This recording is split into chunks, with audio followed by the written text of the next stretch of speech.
Hi guys, ഞാനാണ് നിങ്ങളെ സ്വന്തം അഖിൽ. അപ്പോൾ ഇന്ന് സൺഡേ ആയപ്പോൾ എല്ലാവരും രാവിലെ നല്ല ഉറക്കത്തിലായിരിക്കും, ലീവാണല്ലോ. എനിക്കും ലീവാണ്, ഇന്ന് ക്ലാസ് ഒന്നുമില്ല. പക്ഷേ ഗെയിമുണ്ട്, ഇന്ന് ഗെയിം കളിക്കാൻ പോകാമെന്ന് കരുതി. ഞായറാഴ്ച ആയതുകൊണ്ട് രാവിലെ ഞങ്ങൾ ബാസ്ക്കറ്റ് ബോൾ കളിക്കലുണ്ട്. അപ്പോൾ അതിനായിട്ട് നേരത്തെ എണീറ്റ് പോവാണ്. നേരത്തെ എന്ന് പറഞ്ഞാൽ അധികം നേരത്തെ ഒന്നുമല്ല, 6:50 ആയിട്ടുള്ളൂ. 6:50 എണീക്കുകയാണ്. സാധാരണ ഞാൻ രാവിലെ 7:15 7:20 ആകുമ്പോഴാണ് നീറ്റ് റെഡി ആയിട്ട് കോഴ്സിനോ ക്ലാസ്സിനോ ഒക്കെ പോവാറ്. ഗെയിം കളിക്കാൻ പോകുന്നതുകൊണ്ട് വന്നിട്ട് കുളിക്കാമെന്ന് കരുതി. ഫ്രഷ് ആവാനൊക്കെ വന്നിട്ട് മതി, കാരണം എന്തായാലും അവിടെ പോയി വേർത്തിട്ടൊക്കെയല്ലേ വരിക. അപ്പോൾ അതുകൊണ്ട് വന്നിട്ട് റെഡി ആവാമെന്ന് കരുതി ഇപ്പോൾ പല്ല് വെച്ചിട്ട് ഷൂ ഒക്കെ ഇട്ട് പോവുകയാണ്. അപ്പോൾ അവിടെ പോയിട്ട് ഇന്നൊരു സൺഡേ ആയതുകൊണ്ട് രാവിലെ കളിക്കാറുണ്ട്. ബാക്കിയുള്ള ദിവസമൊക്കെ ഈവനിങ്ങേ ഉള്ളൂ. അപ്പോൾ ഇത് രാവിലെ മാത്രമല്ല, ഈവനിങ്ങും ഉണ്ട് കേട്ടോ. രാവിലെ ഉണ്ട്, ഈവനിങ്ങും ഉണ്ട്. അപ്പോൾ ഈ ഗെയിം എന്ന് പറഞ്ഞാൽ നമുക്കൊരു വികാരമാണ്. അത് ചെറുപ്പം മുതലേ അങ്ങനെയാണ്.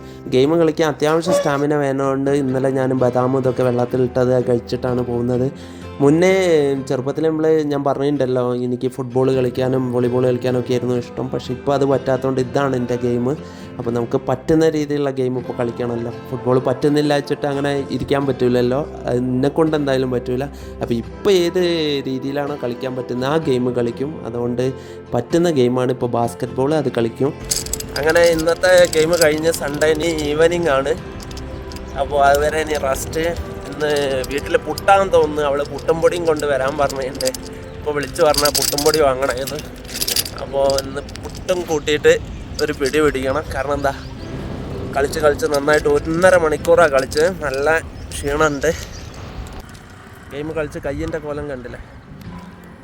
മാർക്കറ്റിലേക്ക് പോകുന്ന വഴിക്കൽ വില കണ്ടപ്പോൾ ഒന്ന് നിർത്തി. ഇതൊക്കെ നമ്മളെ ടീമാണ്. ഇതാണ് കേട്ടോ മാർക്കറ്റ്. ഇവിടെ ഒരു കേരള സ്റ്റോർ ഉണ്ട്. ഇതൊരു കേരളക്കാരൻ നടത്തുന്ന കടയാണ്. അങ്ങനത്തെ പുട്ടുംപൊടി അങ്ങനത്തെ ഒക്കെ ഇവിടെ കേട്ടോ വന്ന് വാങ്ങൽ. അപ്പോൾ ഈ കപ്പ കണ്ടപ്പോൾ ഞാൻ അവളെ വിളിച്ചു ചോദിച്ചപ്പോൾ കപ്പയും വാങ്ങിക്കോളാൻ പറഞ്ഞു. നല്ല അടിപൊളി കപ്പ ബിരിയാണി ഉണ്ടാക്കാമെന്ന് കരുതി. കണ്ടപ്പോൾ ഒരു പൂതി തോന്നി.